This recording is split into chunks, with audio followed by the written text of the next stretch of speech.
அதை தொடர்ந்து நாம் சில வசனங்களையும் இன்றைக்கு தியானிக்க போகிறோம். அல்லேலூயா.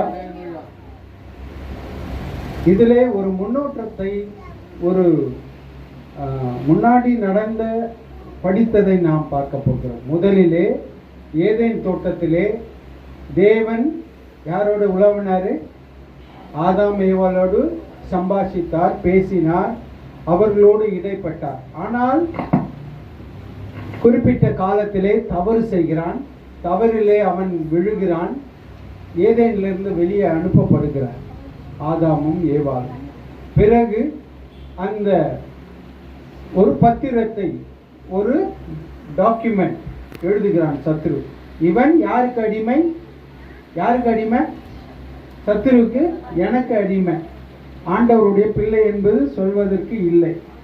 அதை கல்வாரி சிலுவையிலே இயேசு, இந்த நம்ம கொலோசியர்ல பார்த்த பிரகாரமாக கொலோசியர் 2:14-15 நமக்கு எதிரடையாகவும் கட்டளைகளால் நமக்கு விரோதமாகவும் இருந்த கையெழுத்தை குலைத்து அதை நடுவில் இல்லாதபடி எடுத்து சிலுவையின் மேல் ஆணி அடித்து துரைதனங்களையும் அதிகாரங்களையும் உரிந்து கொண்டு வெளியரங்கமான கோலமாக்கி அவைகளின் மேல் சிலுவையிலே வெற்றி சிறந்தார் என்று பார்க்கிறோம். நமக்கு குட் ஃப்ரைடே காலங்கள் போச்சு, அடுத்தது ஈஸ்டர் போச்சு, காலங்கள் அடுத்து 50 நாள் கழிச்சு என்ன வரும்? 50 நாள் கழிச்சு என்ன வரும்? பெந்தேகோஸ்தே நாள் வரும். காலங்கள் வரலாறு காணாமல் அது நடந்து கொண்டே இருக்கிறது. நாம் அதிலே கல்வாரி சிலுவையிலே இயேசு செய்த ஒப்பந்தம் என்று 7 காரியங்களை பார்த்தோம். என்ன முதல்ல பார்த்தோம்னா, நம்மளை அப்பா பிதாவேன்னு கூப்பிடுற மாதிரி ஆண்டவர் நம்ம எப்படி எடுத்தாரு? ஆண்டவர் தத்து எடுத்தார். 2வது நமக்கு சுதந்திரத்தை கொடுத்தார். 3வது சபையை நமக்காக ரத்தத்தினாலே சம்பாதித்து கொடுத்தார். 4வது விடுதலையை கொடுத்தார். 5 சுகத்தை கொடுத்தார். அதிகாரத்தை எங்க வாங்கி கொடுத்தார்? ஆண்டவர் சிலுவையிலே நமக்கு அதிகாரத்தை வாங்கி கொடுத்தார்.